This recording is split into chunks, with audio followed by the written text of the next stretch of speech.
watching Old School Gamer Live. Boom shakalaka. Ladies and gentlemen,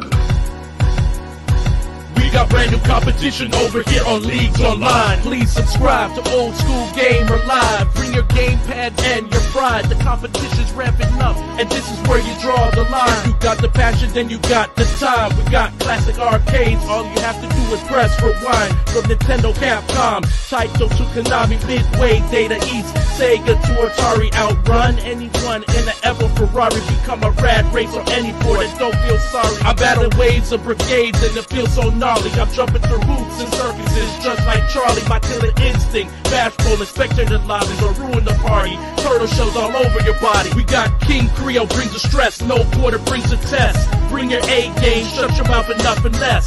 Here's the quest, are you ready for the competition? Recognition on leaderboard beyond our comprehension. Be that one, be that number one guy who will decide on Old School Gamer Live. Welcome, everyone, to another episode of Old School Gamer Live. We have a really fun one planned for you tonight. I got a bunch of stuff going on, a bunch of real fun stuff.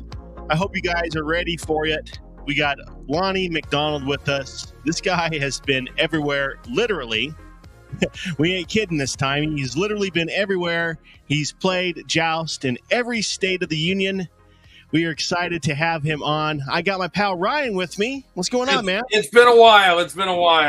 It sure has been. He's been laying low, and he's got actually a magazine update for us finally, and it's been a while. So let's been a while, yes. To the magazine update here, man. I've been dying to hear what's going on with it, man. We have been working on that, and I've been working on the Kickstarter. That's why I've kind of disappeared on stuff. Also, it's the beginning of the school year. The day job is I'm a computer teacher, and school kicked in pretty hardcore. So, at least here in the Midwest, the kids go back to school. Literally, there's a law on the books by the governor that we cannot go back to school until the first Wednesday after the state fair finishes. Our state fair is that kick.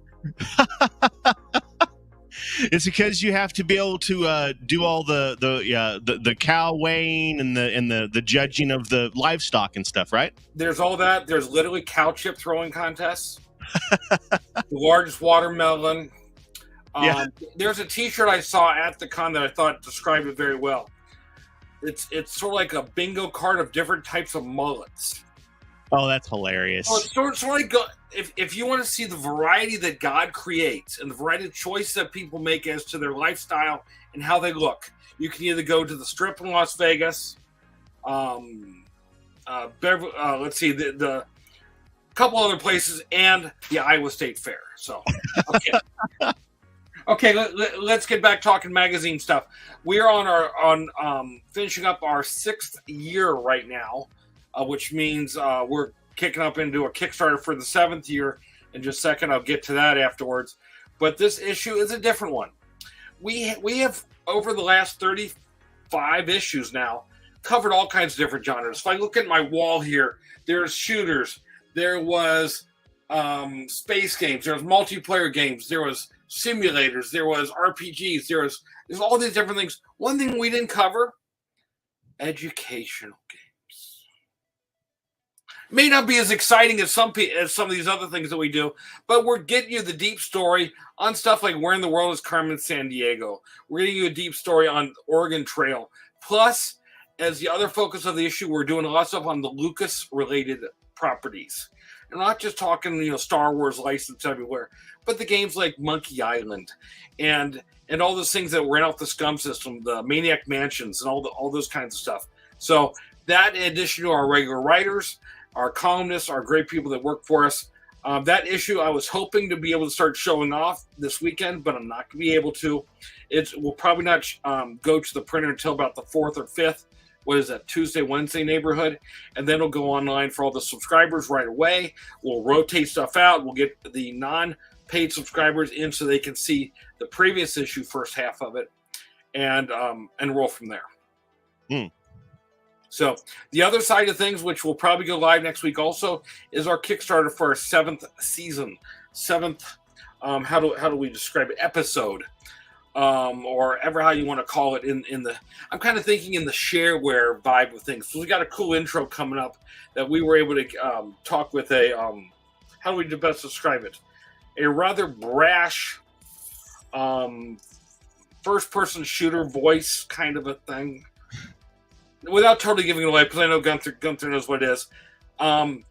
We've got a cool intro to it to catch people's attention, spread the word about it. The Kickstarter will be going off. There'll be some T-shirts available. There'll be all kinds of little things we're doing, and we're looking for backing for the next year. We've had a couple new advertisers come on that are helping out with some of the finances, including Drip, which you'll start seeing around this show specifically, but also seeing around Everything Old School Gamer.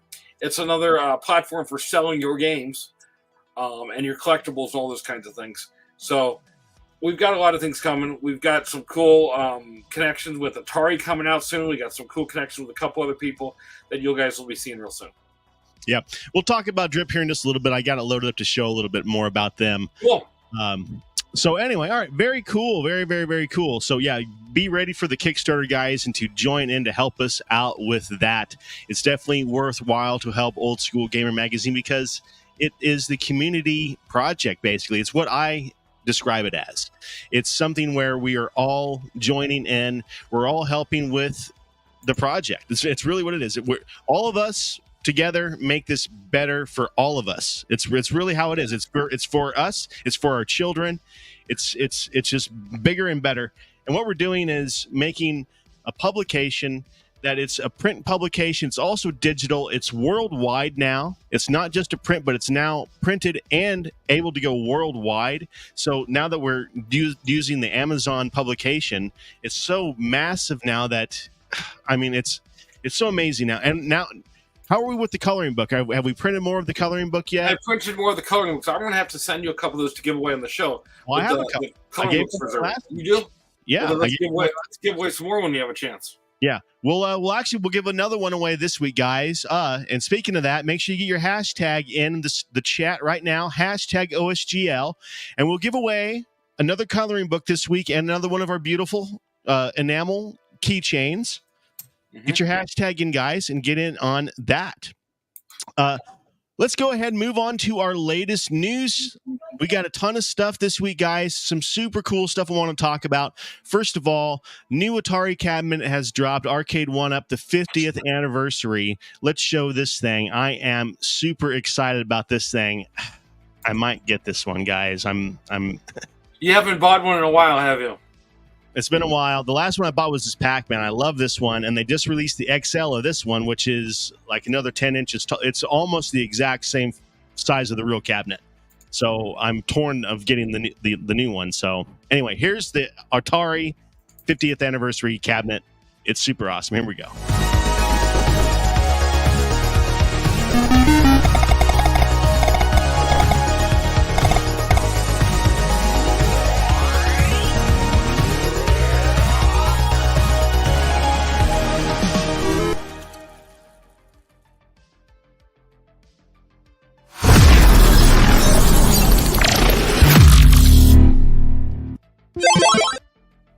Cool. Castles, Major Havoc, Super Breakout. I mean, those games were so iconic back in the day, and they're all on the same cabinet. You got Wi-Fi leaderboards. You can play with your friends in your home. I mean, how freaking awesome is that cabinet, man? It's going to be $500, $600. I mean, it's totally, totally awesome. I understand you've already covered the other cool Atari things come out in the last week or two. That's the one I'm super excited about. The 2600 Plus is very, very cool. We are excited about that. Casey has his on order. Being able to play those cartridges on a new console is very exciting. You don't have to use your old console. You can play your old cartridges on the new console. That is so freaking cool, guys. Uh-oh, somebody thinks they know who that voice just could be. Maybe. Maybe. John. Let's say John St. John's a very nice guy, if you know who that is. Sacro doesn't need 2 coloring books, he says. He's going to sit this one out. Is he the one that's like winning everything all the time or something, or what? No. He did win last week, though. He hasn't won all the time, but he did win last week, so he's being kind. Wow. Next, guys, they just dropped the new version of Pong. Check this thing out. I'm definitely buying this. Here we go. You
know what that instantly reminded me of? What's that? It's who I got to meet at California Extreme a week and a half ago. Who's that? Let me pop it on the screen. Let's see, how does this little thing work? Present slides or share screen. Let's see if I can get this figured out. Let's see if this guy can figure it out. Okay. That is Alan Alcorn, the inventor of Pong, and Roger Hector, who was also there in the early days of Atari. So that is the guy that made the original Pong machine and then worked on the home version of it. Wow. So a couple of nobodies then. Oh yeah. No. They were telling me, and we're going to work on a story about it. All the stuff these guys have been involved in afterwards. I mean, Alan was involved in the first video gambling machines, the first video slots. He was involved in something, just 4 or 5 different things that were just totally revolutionary. And Roger's doing some really cool stuff too. So opening doors at these events is a fantastic way to meet people. And yeah, I had texted with him and emailed with him. He just said, yeah, just come on over. I just wish I'd brought a Pong console to him sign. So definitely, man, that's so cool to meet those guys, huh? Yeah. Man. We'll have to get you out to that event next time. California Extreme. It's usually in late July. This time it was the middle of August in the San Jose, San Francisco area. Probably 1,500 arcade machines. And playing for pretty much 24 hours straight. Jeez. Yeah, that's the one that you ran. You flew out. You were there, and you flew right back out the same day, right? I flew in at 5 o'clock on Saturday morning. The con opened up at 11. I got there about 10. The con ran till 2 in the morning. I was there till about midnight. About 1 a.m. Hung out with a couple different people related to arcade stuff. Got on a plane flight at 3:30 or 4 o'clock in the morning, California time, and came back on Sunday. Didn't even get a hotel room. This boy. So, as you can tell, Old School Gamer's not spending major corporate dollars on sending me around everywhere. Okay, guys? No hotel room, cheap flight. Yeah. He's saving money where he can. I love that. I'm having fun with it. That's what it's about, really, for me. I do love doing this Old School Gamer stuff, and I know same thing with yourself. I mean, we enjoy this. We just want to chronicle more of the retro gaming community and all these things that happened, in the past before some of these guys that are at the forefront of the gaming arena, that like the guys that I met out there. I mean, I hope they live a long time, but definitely, who knows? Hey, we're getting old, and we're the ones that played the games, so that's bad because the people that made the games, they're even older. So yeah, you're probably going to be 10, 15, 20 years older than us. And I know. So yeah, I know. So it's time that we start, making this stuff, I know. So, all right, I got one last game to show off, the new G.I. Joe game. Check this out, guys. Yes, this looks pretty cool. Here we go. G.I. Joe is the code name for America's daring, highly trained special mission force. Its purpose to defend human freedom against Cobra, a ruthless organization determined to rule the world. From the jungle to the stormy peaks, through the desert and across the seas, in the warm and to the cold, win the battle for freedom for all.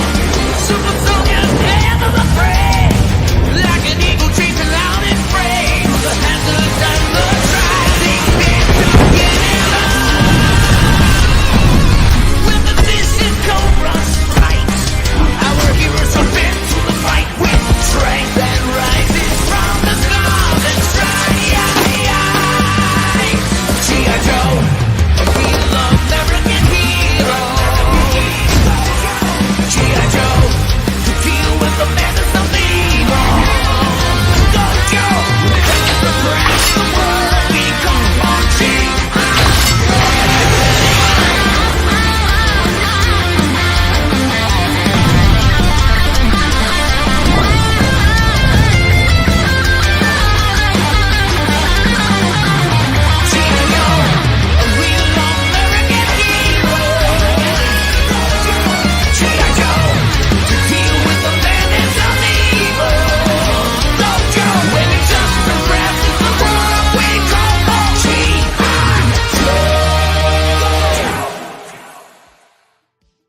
The first 3/4 of that was all like total remembrance of watching the show. I was wondering when they're going to get to the game.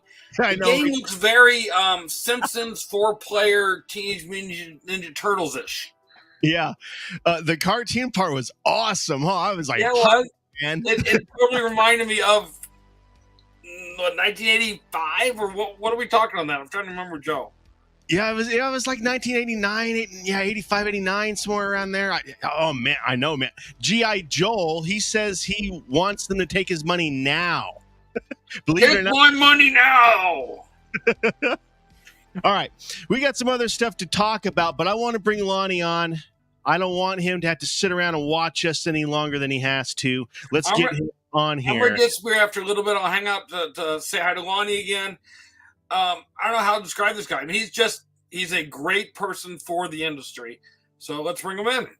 Let's bring him on. This guy, I'm telling you, he's been everywhere. Like I said, let's get him on here. Lonnie, thank you so much for spending your Thursday night with us, friend. How in the heck are you? I'm doing really pretty good. It's good to see you guys. I took some time and listened to you guys talk. You guys got some passion about the industry, and that's great. Well, let's start off with your history. What got you into gaming? Oh, well, I would say I've played games since I was a kid, be it cards, be it pool, be it shuffleboard, whatever it might be. I played games all the time. Video games came after foosball and after pinball for me. And probably the first game I played was in a pool hall, and it was Asteroids. That'd have been in the late 70s. Where are you located? I'm in Kansas City now. Kansas City. Okay, so heck, man, you're only 3 hours away from me. But wait, I actually grew up in Iowa, so I have this massive tie to all the folks in Iowa, including those people who some people know. I actually have relatives that live in Ottumwa. Oh, well. Okay. So yeah, he goes way back then. All right. Down back to the roots then. Very cool. All right. So let's start. Since we're talking about Joust, let's get in straight to Joust. What made you focus on Joust straight up? Well, I mean, there are a lot of games that I'm good at: Black Tiger, Joust, Gorf, pinball machines. I had a roommate who was a manager for a big arcade system, and we would play doubles in Joust. And I gravitated to it because it was like physics and chess. And then come to find out that's exactly how they designed it, was physics and chess, both of which I gravitated to. Angles, pool, anything that has an angle. I kind of grew up with being able to project those things, and then just being able to continually play it, and there was no stop to it. So you could play it as long as you wanted on a quarter, which I found interesting. And then there's always, you can always change up and play it a little different. I play games with myself within the game. So I've watched some of your gameplay, and what I've noticed is you don't do a certain standard where a lot of guys, they'll stay underneath a certain landmass. You run around the map and kind of just kill the enemies around. You just don't have a certain standard way of gameplay, at least that I have noticed. Can you expand on that? Well, actually, I do. And Okay, my famous phrase that people will quote is "flying is dying." So you don't see me fly a lot unless I'm positioning myself to kill something. Okay. When it gets into the Shadow Lords, which are the toughest ones, the blue ones, you defeat them by them coming at an angle down. Or if you're really brave, you can get them in going this way. And I always tell people there's no way your mind can track 10 things bouncing off ledges in the ceiling and each other efficiently, so you defeat them at the angles they're the weakest at. And so when you're constantly seeing me at higher levels is defeating them at angles that they're the weakest at and putting myself where the next guy is going to be, or making them come to me. If you watch closely, you'll actually see I will force them to come to me. That's what I have noticed. You'll sit in one spot, they'll come to you, and then you'll just move a couple flaps and kill them. Efficiency. He's very efficient with his skills. Economy of efficiency is basically how he's playing, and so that's what I meant when I said what I said there. Very surgical. People have said surgically. I think, especially if you're going to play a long time, you want the least amount of movement you can to to put stress on your body. I probably played the fastest to 10 million points, and I'm also the oldest to play over 50 hours on any game, and I played it on Joust. So what I try to do is, like, you'll see, like, on the left-hand side, the lower ledge, a lot of times I will hover there, which is what I call a smaller throw between the ledges. On the right-hand side, the middle ledge to the right side, it's bigger than it is on the left-hand side. And if you can play a smaller area and be real precise, that helps. If you can get everything out of the bottom transporter or materialized thing there, then you will be able to play at the upper levels and get them to come to the middle ledge on you. So you'll see me do that a lot and force them to come to me. The main thing I see a lot of the high school runners do is sit under that bottom ledge where that transporter is, and they'll just live there, and they will just wait for the enemies to come to them. Right. But like I was saying, you will just go around the entire map and kind of just go around. Yeah, and normally I've taught people to play protected, which is basically playing underneath the ledge and coming out when you need to. And that's a slow way of playing. If you have everything out from underneath the ledge, then you can play in faster places, which is what I do to push the gameplay faster. Let's talk about your touring.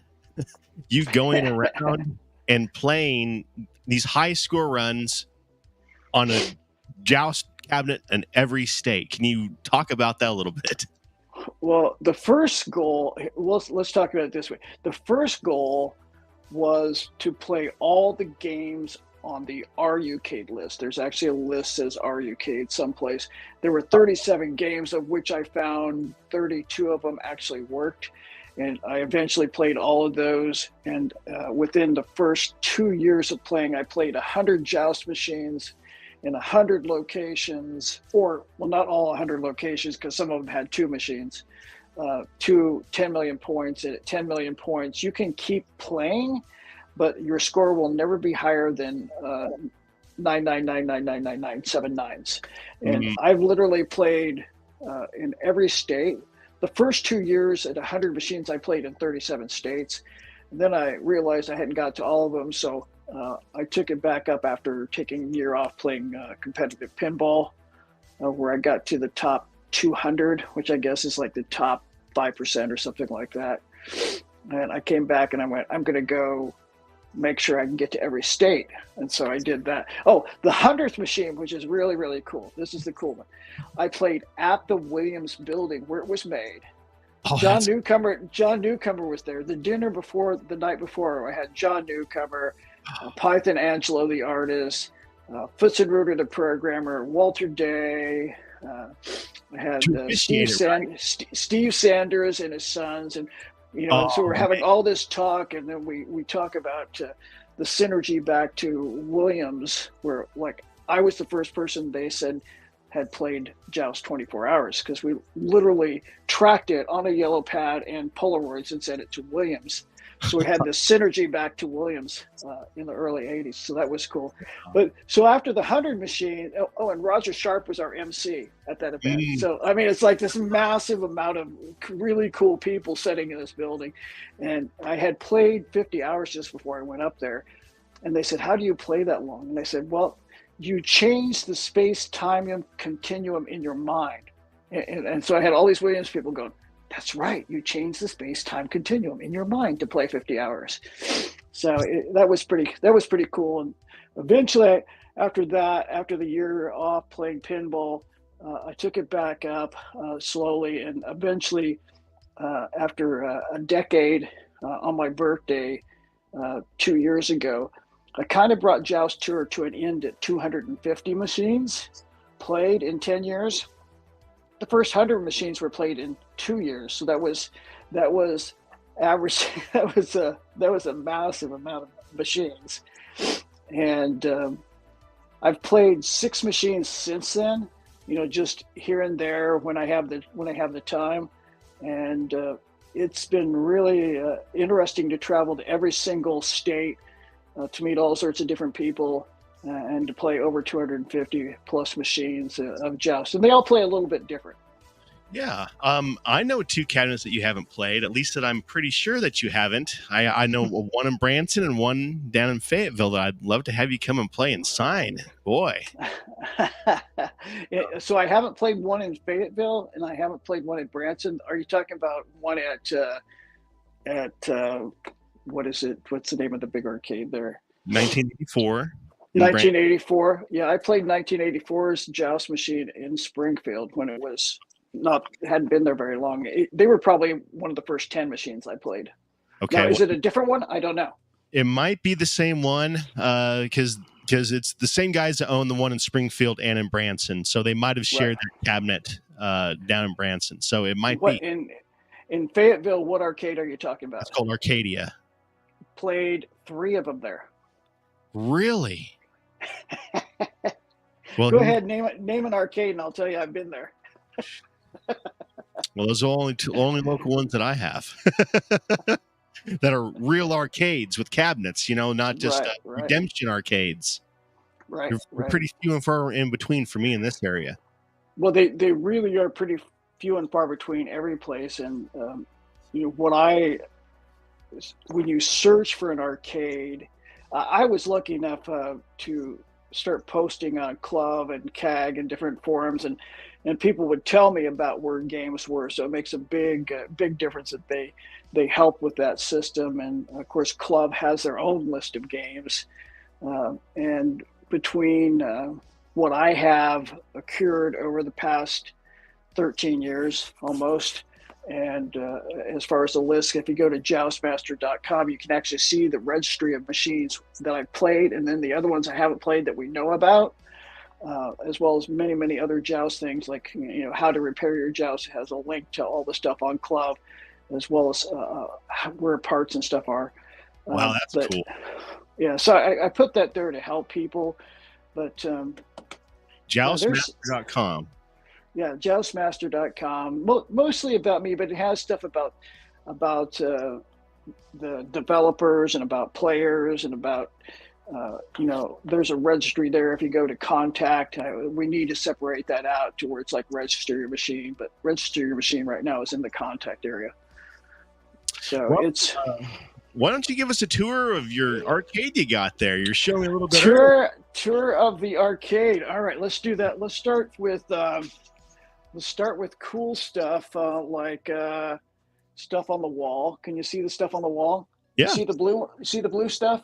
Yes, sir. So the red ROM, as most people who know Joust well, was the original ROM, but it ended up with this glitch where you could catch a guy in the fire and then kill the pterodactyl over and over and over and over and over one wave, and that's they decided that wasn't really cool. And so this is one of the test ROM sets given to me by John Newcomer, which I've framed and set up here. Oh, wow. That they put in and tested at Mother's to see in Chicago to see if it worked well. So that's one of the rare sets still out. Little diagram, little poster that people signed for me, different places that I've been, different awards, the Joust ornament. I don't know if you see it. Yes. The sound from the Hallmark Joust ornament is actually from my main machine here. You know, I always love the artwork around Joust. It had the coolest medieval, darkest, bloodiest artwork, man. It was so cool. Yeah, and there's so much that goes with Ready Player One too. So we've got Surf Champ and just finished up a playfield exchange on Harlem Globetrotters. So that one's up and running now. Different trading cards. I think I'm on 15 trading cards or so now. Going from this side, this is what's current in the arcade. There are 3 Joust machines upstairs and a prototype foosball machine, as well as a spare foosball machine for parts. But here's a Gallagher class of 81, not restored. Black Tiger, the control panel and the main parts restored. Gorf that's restored. Donkey Kong, original red Donkey Kong, we saved and restored and shot with automotive paint. I let Steve Sanders play the first game on it. Very Area cool. 50, maximum Area 51. Yeah, Steve Sanders and I have the doubles marathon record on Joust. Steve, I really like him, man. He's a very cool guy. Yeah, Steve always tells me how nice he is, so he's just about got me brainwashed. And then this is my main Joust, which I've had for, 13, 14 years. And then there's Joust 2, the prototype of Joust 2. Can you tell us a little about that cabinet? Because the cabinet isn't everywhere. Yeah, so this is the prototype, which John signed for me. And you see this piece right here, the piece of wood, the laminate, they actually nailed it on because they were testing different color schemes. This being the prototype, the ROMs actually have handwritten codes on them, and I have the story to Joust 2 setting in Joust that he made up for me. The cool thing about Joust is a great game. Joust 2 is a great game, but if you're a big Joust fan, Joust 2 becomes a little bit cluttered because the inversion of the cabinet. If you just played Joust 2, you'd enjoy Joust 2, but if you play Joust, it kind of sticks in your mind. You want to do Joust on Joust 2. I have all sorts of signed stuff up above here. I don't know if you see it way back here, all sorts of signed things that people have given me over the years. Mm-hmm. And Does that same thing back, same thing here. Does the Joust 2 work? Absolutely. Nice. It's just off because it's very rare. Williams pitch and bat, we restored, shot with automotive paint. I love that. That is so cool. The 76 Grand Prix we restored. You can see we've actually stripped the paint off the apron and off the upper arches and polished every single piece of metal. Everything on this is original. It was completely delaminating, so we soaked it with glue and wood hardener and sanded it, and then re-stenciled and painted it and won Best 70s EM at the Texas Pinball Festival about 5 years ago. Which is, if you know, Texas Pinball Festival is massive, so that's quite an undertaking. That's an amazing achievement. Including getting Ed Robertson, the lead singer of the Bare Naked Ladies, saying it was one of his favorite pins there too. So, cool, man. Yeah. So that's the downstairs arcade. Let me show you some cool stuff that most people will never get to see. Right? Okay. We had some of it at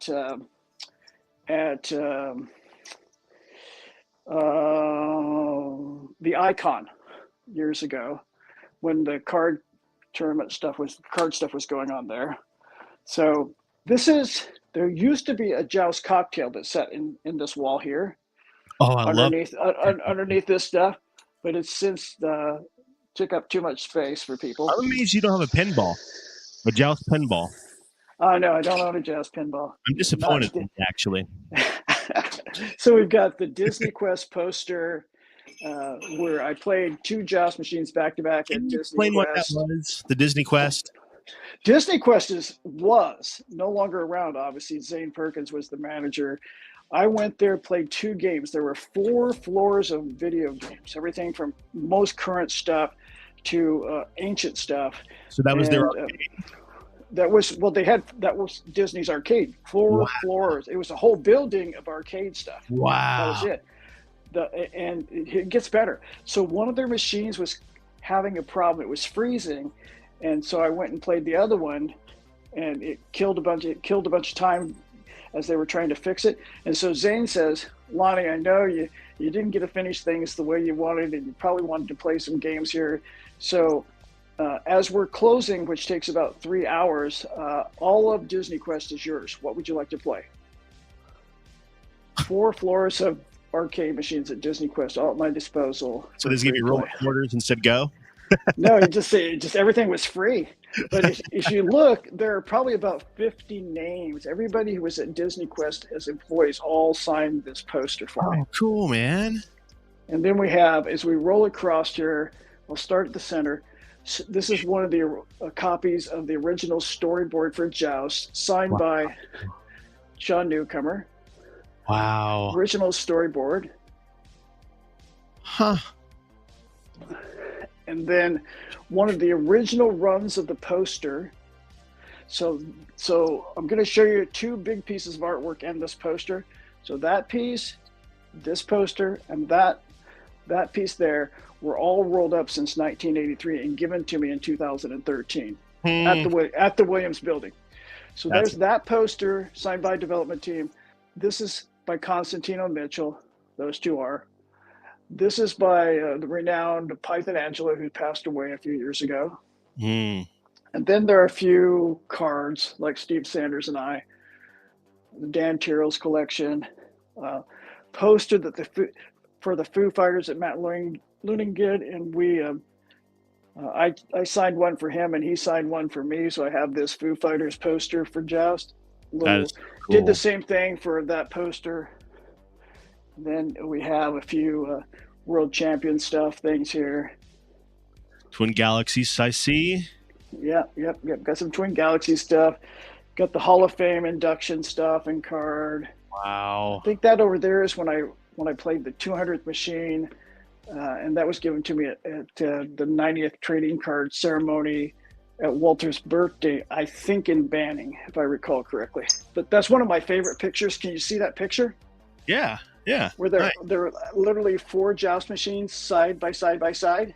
That is great. I played all 4 of them. I played 3 one day and 1 the next day. I was going to play them all at once, but I mean, back to back to back, but I couldn't because they were closing down. Oh, you couldn't play for a week straight, huh? No, it would have taken, for me, Joust is about a 4-hour and 20-minute run. For most people, to 10 million points. For most people, it's 5 hours or so, to play to 10 million points. 10 mil. Arguably, because I played so much Joust and found all the really fast places to play. I play it really fast. I've played 10 of them underneath sub 4 hours, which is like stupid crazy fast. Wow. What are you doing now, man? Now that you have played in every state, now that you've exhausted your Joust championships, what are you doing now with yourself? Well, there's still some Joust machines out there. I stopped playing for a while, and I actually do work for a living. I own a company, and occasionally when I'm traveling around, I'll find a Joust. Like I was in New Orleans, and I played at Emporium down there, and then I was just in Las Vegas and ran into a couple of Jousts I hadn't played up there, and then found 2 more that I hadn't played because somebody said, well, I have 2. And you're like, so you end up with more. And I may. So do you know by serial number which ones you have played? Absolutely. Now, I will say this, the first 100 or so wasn't really something that maybe first 50 or 60 or so that really didn't even think about it. It was just, let's go play the machines that are on the list. It wasn't, hey, there's a cabinet number, let's do this. Then when we found out there was a cabinet number and everything had serial numbers on it, that we started joustmaster.com and started recording the serial number. Then there's an inspected date inside the control panel that actually tells you how old the machine is. Wow, no So kidding. we can actually tell you about where it falls in the production line. The interesting thing, though, when you look at the production line, you may have like Robotron or Bubbles or something may fall within that same production run number. It wasn't like these are the numbers and they're all Joust. It was like, there's the lot that's running right now, then here's the lot that's running, then here's the lot that's running. And so you may end up in the same, like from 58 to 61, like six, there's 6 numbers. So like starting with 61 would be some of the last ones in 83, you know, and the 58s would be some of the early ones. And then there are Jousts that were in Robotron cabinets where they painted over the Robotron cabinets and made them Joust too. And you can tell those are different. Like, I don't know if you can see my cabinet, like here, how it dips down in. A Robotron would come across straight. Okay. So was that a conversion kit that they sold, or did they just flip the cabinets in the factory? No. They just did it right there. They painted over them right there and just put different boards in them. I see. Different boards, different control panel. Interesting. Man, well, Lonnie, I appreciate you being on, my friend. What an amazing story. Very, very, very cool. And, man, I'll tell you, Joust is one of my favorite games. It really is. It's right up there with Pac-Man. There's maybe 4 or 5 games that are my top, and Joust is one of them. Just like you, it's up there with, just like what you said, it's a chess-style game that's classic. Right. It's momentum. That's right. It's momentum. It's strategy to the bare basics. So and you've just said what it takes to defeat a Shadow Lord. A lot of times what people try to do is they fly out. What happens is they're coming down in an arc, then you defeat them above them in the arc because they're committed down.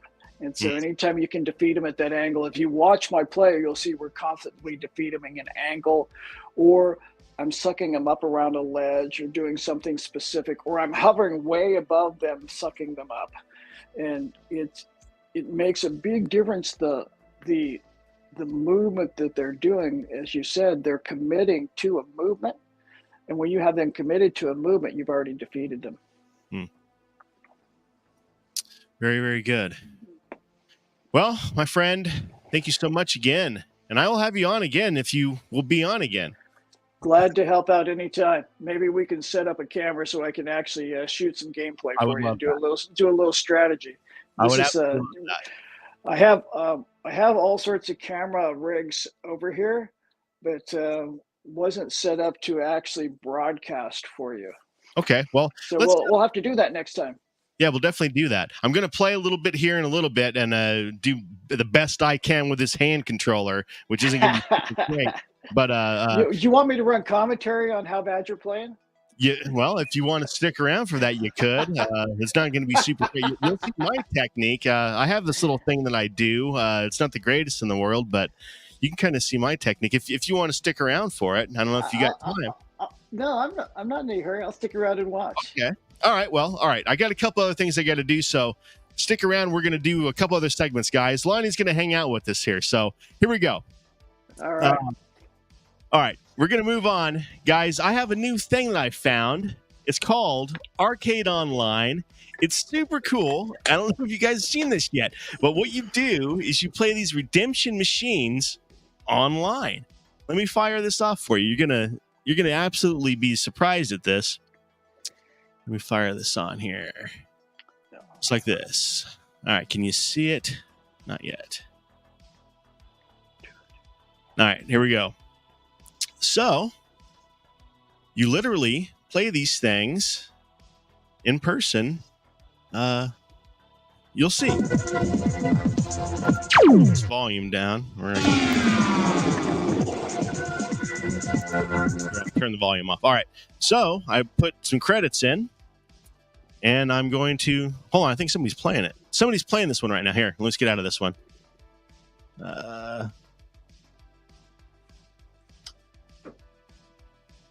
Somebody's playing that one too. All right, let's get into a different game then. Wow, I've never seen it where people are playing them. All right, let's scroll on down here. Get right here. Here you go, nobody's in this one. All right. So here we go. You literally are going to play. There we go. So you drop your credits in. If you look up here, I added some credits earlier. Now I'm going to see if I can line up this.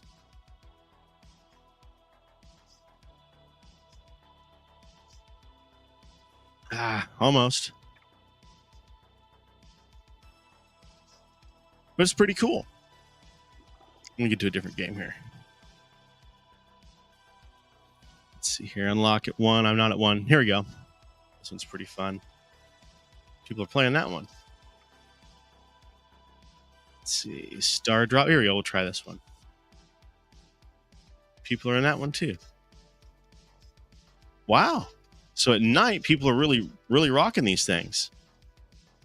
Let's see how this guy does. Not very good.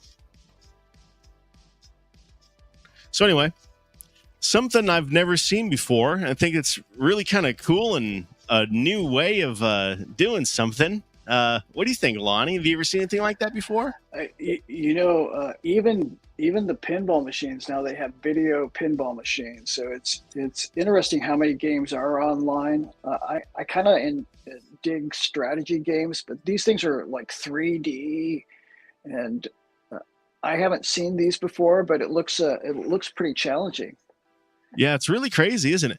Yeah, it's so they're basically they have these set up in a big room, all these redemption machines set up in a big room, and they just have a camera on it, and you are just running the machine with some sort of a device hitting the buttons, I guess. I don't know what the heck's going on, but it's pretty cool because I've played a lot of these machines in Dave & Buster's and stuff, so I know it's a real machine.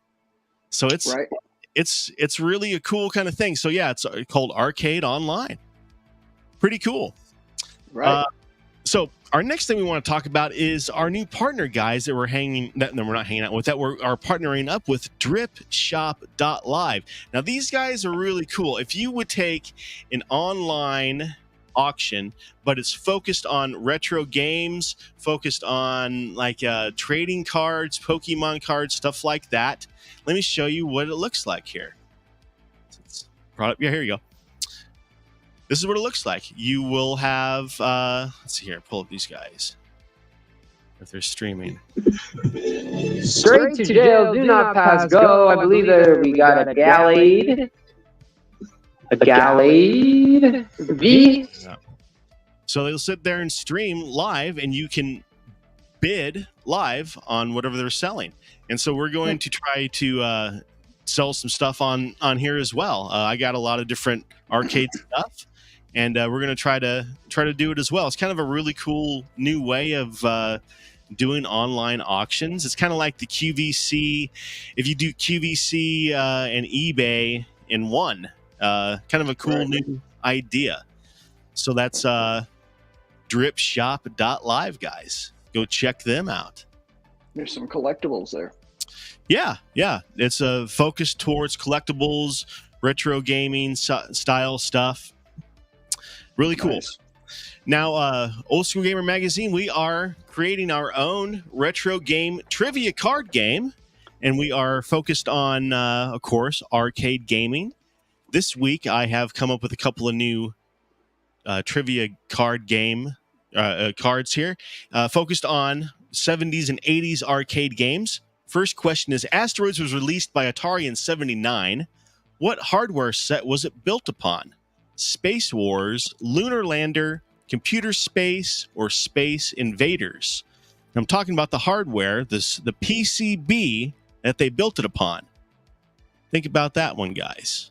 Second trivia question is, Pac-Man was originally released in which year? 83, 82, 80, or 81? Now remember, I'm wanting to make this a community project. If you have some cool trivia questions and you want to have your own card in this deck, hit me up. I would love to have your own card in the trivia deck. It would be fun. It'd be something cool. Nice. So hit me up and let me know if you are interested in something like that. All right, guys, let's fire off the weekly tournament roundup. We got some fun stuff going on this week. The Old School Gamer Weekly Pinball Challenge. We have victory on the Arcade Legends Ultimate Family. This one I fired off today. It's an absolute blast of a table. It plays smooth as butter as well. Fire this one off. MCAP's FX3 table this week is the Addams Family, an absolute blast, let me tell you.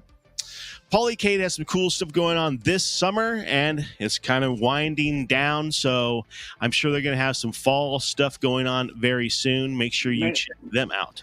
Made by Nolan Bushnell's son, is that right? Yep. Tyler? Yep, Yeah, exactly. very cool. Yeah, that's some interesting lineage, isn't it? Absolutely, man. Tyler is so cool, man. I love those guys, and this is such a cool project. It is the pinnacle of the arcade cabinets. If you ever seen one of these, man, they are made out of solid steel and made for they're made like a tank, basically. You could stand on these things if you wanted to. They're made for installations in college dorms and all kinds of stuff. I mean, they're invincible, basically. College dorm definitely needs to be made out of something sturdy. Exactly. That's what they're built for. Go hang out with us, guys, over on Facebook in the Arcade High Challenge or High Score Challenge Club. This is back in the day when we were taking pictures and sending them in. Hang out with us over there. Retro Games Fun, where we do every weekend a new game challenge. Hang out with us over there. Neo Turf Masters. Warren has a really sweet game challenge all the time over there. If you love Neo Turf Masters, go and play some golf with us. Our pal Rascal and Shotgun Sean every Tuesday have an awesome show and they play some games. Go check out those boys. Our pal Sace, he's running for president. Go vote for him. Why not? I'm going to. Our pals Brandon and his friends over there, they have Game Junction. I'm going to go hang out with them pretty soon. I think next week I'm going to be on their show. They're going to be on our show pretty soon as well. So go check out what those guys are doing. We love to hang out with everybody in the community and support everybody. It's the only way to do it. All right, now we have one last thing, guys. The Old School Weekly Countdown. Before we fire off the game of the week, this week, guys, the countdown is my top 5. If my banner will pop here, top 5 PS1 titles. I don't know what's going on with the banners today. They've been so slow. Number 5 this week, guys, is Jet Moto. I absolutely love this one. I think it was my first game on the PS1 when it came out. Number 4 for me is Gran Turismo. When this thing came out, it was the first simulator, I think, that I had that was so realistic. You could tune every single thing on that thing, and it actually made a difference. It was so cool. Number 3 for me was Papa Rapper. This was so fun, that rhythmic-based game. I love this thing. Number 2 was Twisted Metal. What a fun game, racing and beating each other up. You couldn't beat it. And number 1, one of the most epic games still. This was playing a movie. That's the best way to describe it. Metal Gear Solid. You were engrossed into a movie. This was not a game. You were a movie. Basically, that's all there is to it. Now, last week, guys, did you ever play Metal Gear Solid, Lonnie? No, I would say Gran Turismo. I'm really old. I can't play any of those really fast games. Yeah, Metal Gear. That was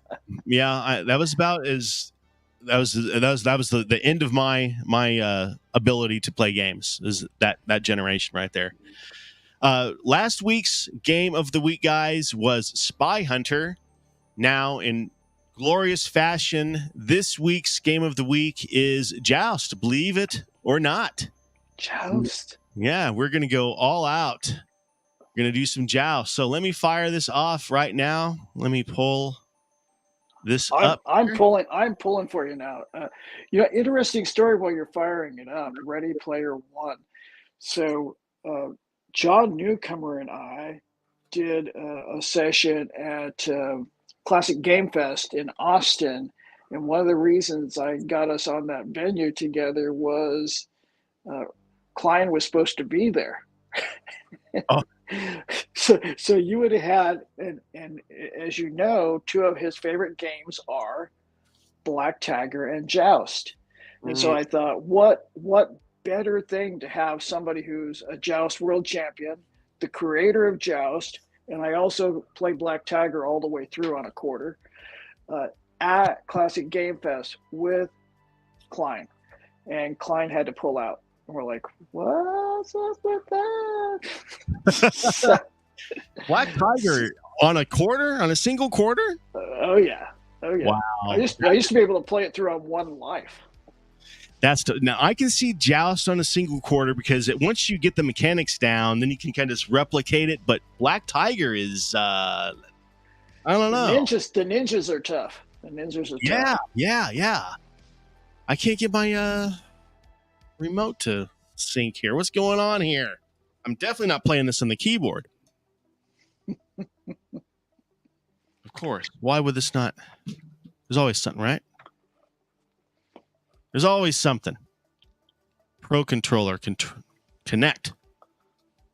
Oh, you can play mine remotely here. There you go. Hold on. There we go. All right. Okay. So we're going to play. Go to the challenges. Here, I need to turn off that banner down there. All right. It's interesting. All these games are getting so old. We just celebrated the 40th anniversary of Joust in Austin last year. Oh no, in Dallas last year, and they're all starting. They're going to be 45 years old here very quickly. It's hard to believe it's been that long. It's amazing, isn't it? Unbelievable. Just think about the times when they were overlooked. Everybody couldn't, oh, well, who cares? What's next?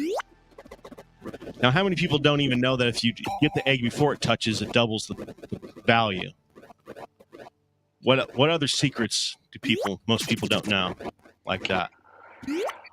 Well, Shadow Lord, nothing. So you can Shadow Lord twice, then there's nothing. So there's no such thing as leeching because you can't really leech. So play lower, play underneath the ledge, and play. So that's what I call playing protected.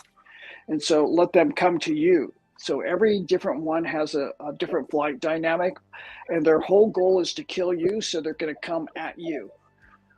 So if you let them come down to you and then just defeat them after they're committed. Here's what the middle's a tough place to play unless you're really, really good. I'd play underneath the middle bench. I'll show you what I figured out over the years, and then you tell me what I'm doing wrong. What I usually do is I'll sit up on this. Well, I'm already messing up. It's all timing at this point. And what I have found out, I'm totally screwed. I can already tell you what you're doing wrong. You're dying. Yeah, no kid, right? What I'll usually do is I'll sit up the sledge. I didn't mean it to be that obvious. Yeah, I'll hang off like this and I'll wait on him. Okay. And one thing I have found out is if you hit him from the back, you won't move. If you hit him from the front, you'll bounce back. But if you hit him from the back, you don't move back. They won't jar you. No, anytime you hit them, that you move. You're going to move left or right, whichever side you're on. You will move. All right, let me show you my setup here. If I can get up there in time. Mm-hmm. I'm not going to get up there. I can't do it with this freaking controller, man. It's almost impossible here. Oh no.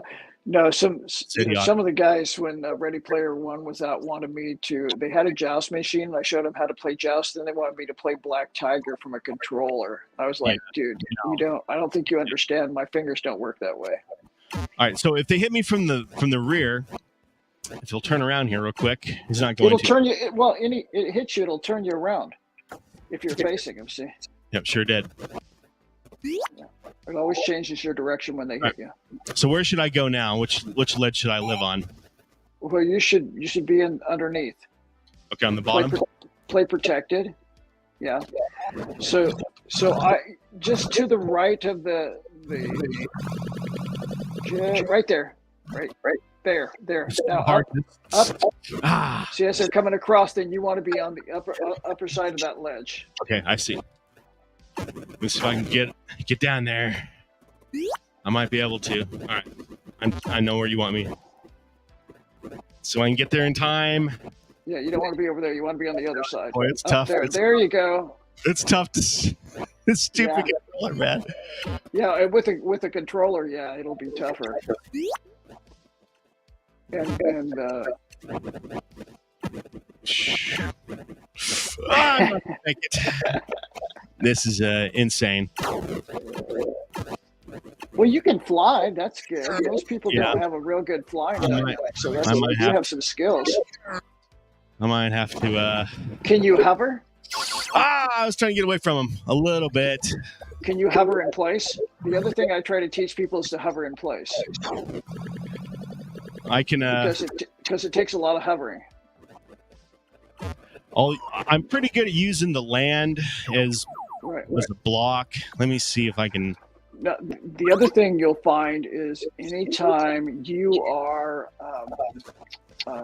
flying someplace, you'll find they're coming at you, and then something else is going to come at you higher to kill you. So it's not just the one; they're already targeting you. And the more complex the game gets, the more you'll find that you see how he came right to you to kill you. Now those guys will go lower at you. Then the red guys will go a little higher, and then the blue guys are just wicked mean. But frankly, the blue guys are some. The other thing I try to teach people: if you've got multiple colors of enemies, get rid of the odd color. Otherwise. You look at it and you're like going, oh, what a... So like different flight dynamics kind of throw your mind off. If I had a turbo set up on this controller, that would probably help me. Because I'm having issues flapping fast enough. That's my biggest issue at the moment. I can't get enough momentum. Yeah, it's not because you can't fly. Have you played Killer Queen and some of those games? When we had the 40th anniversary of Joust, we actually had the creators of Killer Queen there also. Let's see if I can. What's that? Killer Queen? Yeah. 4-player arcade machine that's based off of Joust. Oh yeah. I know what you're talking about. Yes. Yeah. When we had the 40th anniversary of Joust with John Newcomer and we did it at Free Play Denton, and we had a contest there. Tracy from the UK won it, one of my proteges, and I was the referee. But we had the creators of Killer Queen come, and they thought, well, maybe John would be upset because they were using some of his stuff, and they said no, and they're like, a lot of these places, which I find very complimentary, is they've watched me play for years and developed their flight dynamics by my gameplay. I don't know if I should be charging them for that or what. I would. I'm not sure how that works. Yeah, this is I torturous. had a South American game development company call me, and they had made a game internally, a Joust version of Joust internally for their people to play. And they said they watched hundreds of hours of me playing to develop their flight dynamics. Hey. I was like, okay. See, this is the technique I see a lot of guys do. They'll sit right here and just wait, and then they just do this. Yes, exactly that's exactly the right thing to do. And then they just wait. But then I see you, and you'll just float around. I play pretty much like that until it gets to higher stuff. Punk. And like there where you were at on the left hand side. Once we get up into some of the higher levels, that's where I play underneath that lower left ledge and pull them up out of the bottom materializing section there. Do you have any tips for the egg round? Yes, I do. Think about physics. Start on the upper right. Run across. Don't take the middle ledge that's higher on the right. Don't take those. So just go right. So when your ledges come back up, you start on the right hand on the top, and you run across, then you come back across the bottom, then go back to the middle right ledge. It's physics. That's how the as you're rolling across the screen, that's how physics lets you go. I usually go from left to right. I'll go from top and then go. Yeah. But start on the right hand side, because that ledge goes into the one on the left. Okay. Sometimes I'll duck down and go through that ledge. The where the little hole is. It just depends on what's going on. So good story. I was playing in a Joust cutthroat tournament years ago that the U.S. national video game team put on, and the prize was to play John Newcomer, the Joust creator, on his 60th birthday. So, oh, wow. So I drove down to Dallas just to play in the tournament and crush everybody so I could play John. And John lost convincingly, but he got the best kill. He slid through the ledge that you're talking about, and I thought I was right where I needed to be. I mean, literally, I thought, he's going to come down and gravity's going to put him right here. And he did what most people won't do when they come through, is he flapped really hard, so it brought him above me. And I'm like, what? So he got the best kill. Wow. That's hilarious. Yeah. So he can really play the game. He can play the game. That's interesting. I've met a ton of game developers that don't even play the game. That's really interesting. Yeah, he can play. That's really cool. Huh. But he did lose. Oh, he did. Yo, make sure to let me know that one. No, the other thing is that, you're a Steve Sanders fan. Steve and I have the doubles marathon world record, which we played 15 hours and 3 minutes, and our total was 40,120,150. And he played the left player, which is what you play all the time, and I played the right player. So there's a different dynamic playing from the right. And I don't mean that just because you're playing from the right, although your angle is different.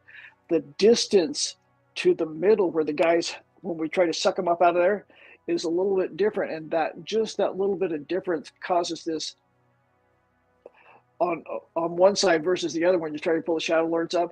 As it got to the end, when we knew we were gonna quit, he was playing like he was playing with his son, which was taking every single point. And I said, no, we're not playing like that. I said, we're going to play so we all get the same amount of points, and so that we know we have the same, so that we're kind of staying equal with the amount of men that we have. Then as it got towards the end, there was this, we knew we were going to stop at a certain point, and there was a fight.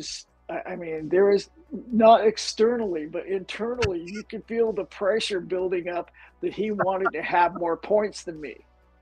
That's hilarious. He didn't get more points than me, but he did. He did give it a good try. Didn't let it happen. I didn't let it happen. I like that. He's such a good guy. I blame him for all this because I'll tell you how nice he is. I asked after he was on our show. I had him on, talk to him mainly about Pac-Man. After he was on, I emailed him and I said, "Hey, Steve, could you tell me some tips about how I could get better at Pac-Man?" He emailed me hand-drawn Pac-Man maps that he had for, I don't know, 30 years, 30, 40 years, that's awesome, man. This is the kind of stuff that gamers did back in the day. So this is a picture, but back then we would literally draw things and put where to play. And you could see Steve played here, and I played here playing doubles.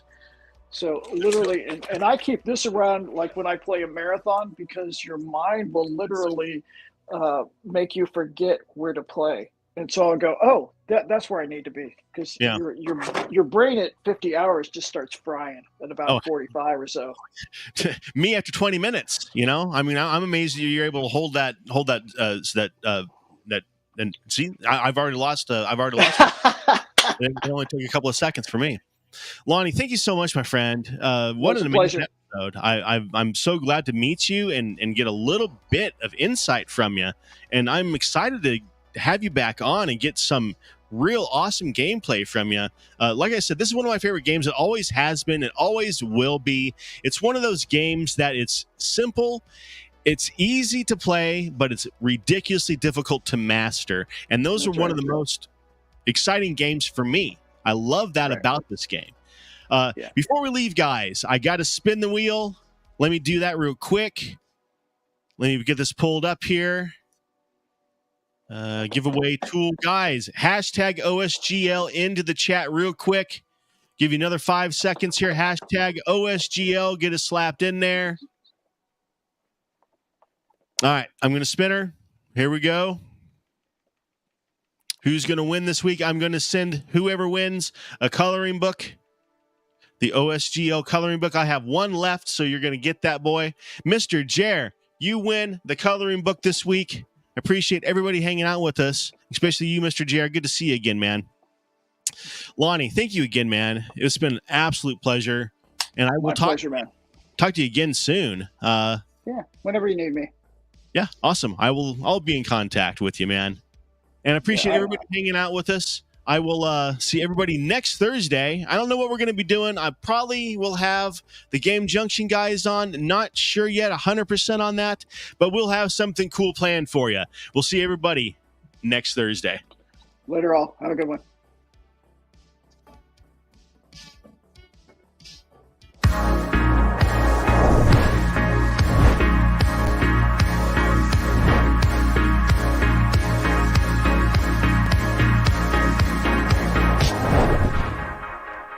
Boom shakalaka! Hey everybody, it's Tim Kitzer here, the voice of some of your favorite video games like NBA Jam and NFL Blitz, and I'm here to talk to you about Old School Gamer Magazine. It's the magazine for retro gaming, and it's exploding. Kaboom! Old School Gamer Magazine now has twice the content, with new columns on retro gaming, arcades, retro computers, indie publishing, and a ton more. Plus gaming history, memories, and modern excitement in every issue. Find out when conventions are happening and what you might have missed at others around the country. Print issues come out every other month, and if you want to go green, digital options are available. If you aren't in the U.S., take a look at our digital options or the new print on demand through Amazon. This massively expanding magazine is all yours in print and digital for just $50 a year in the U.S., $75 in Canada, or digital-only subscriptions, including all of our back issues for just $20 a year. Visit oldschoolgamer.com and subscribe now. That's oldschoolgamer.com. Boom shakalaka!